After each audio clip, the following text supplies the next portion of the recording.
Hello and welcome to another tutorial video.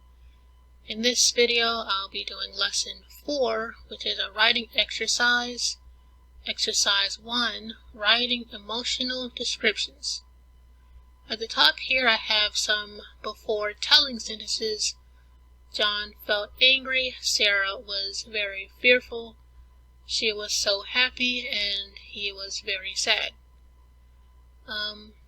If you're a writer, I'm sure you're already familiar with the show don't tell rule, which is showing your character's emotions and actions through body language descriptions. However, I have a question for you.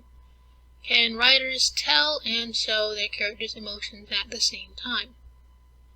The answer is they can. There are 3 key points that I think are helpful when it comes to writing emotional descriptions. And the first one is to show how your character's emotions feel in them. I'm just going to underline in them because it does hold some significance. The next one is to give your character's emotions actions. And the second key point is actually how you can tell and show your character's emotions at the same time. The last key point is a character's body language actions don't always suggest certain emotions. I think this is an important key point when it comes to emotional descriptions. For example, a character could be crying in a scene, but it doesn't necessarily mean the character is sad, for example. At the bottom here, I just have some after emotional descriptions, and I'm just going to show how you can fix these telling sentences up here by showing how your character's emotions feel in them, as well as by giving your character's emotions actions. For the first one, John felt angry, you could show that John is angry by John clenched his fist and pounded it on the table. If you want to give his anger an actual action, though, you could do anger thundered through John's veins, for example.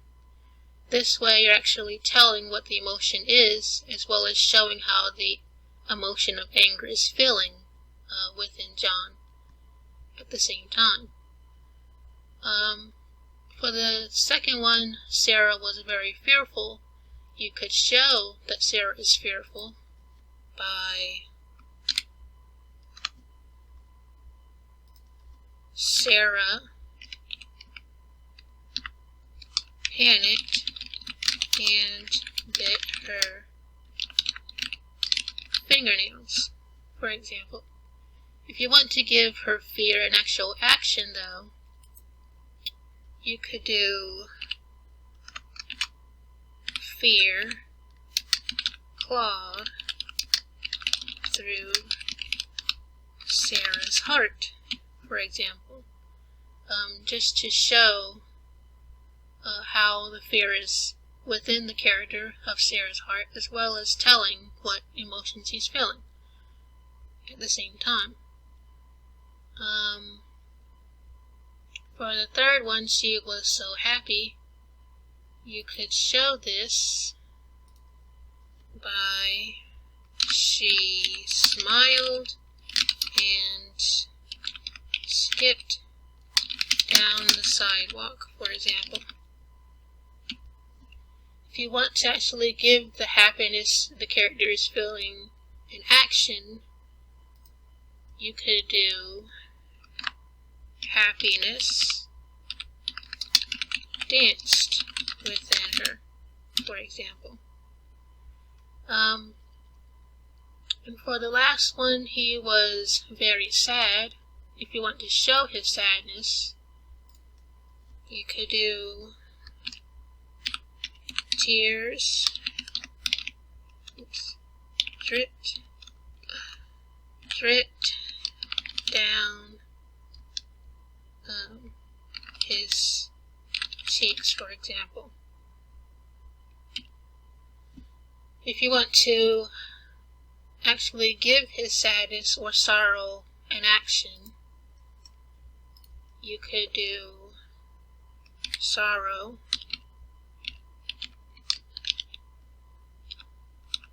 clouded his vision, for example, which also pretty much hints to the reader that he likely is building up tears because sorrow is clouding his vision.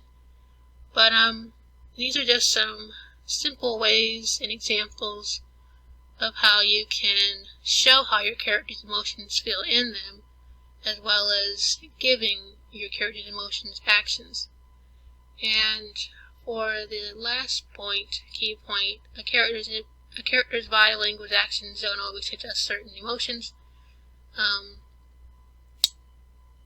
One example could be pretty much the one that I just said at the start of this video. Tears drip down his cheeks. He could be sad, but he also could be crying because he's happy. Like something good happened or something. Happy tears. But that is just some things to keep in mind and some examples of how you can write emotional descriptions.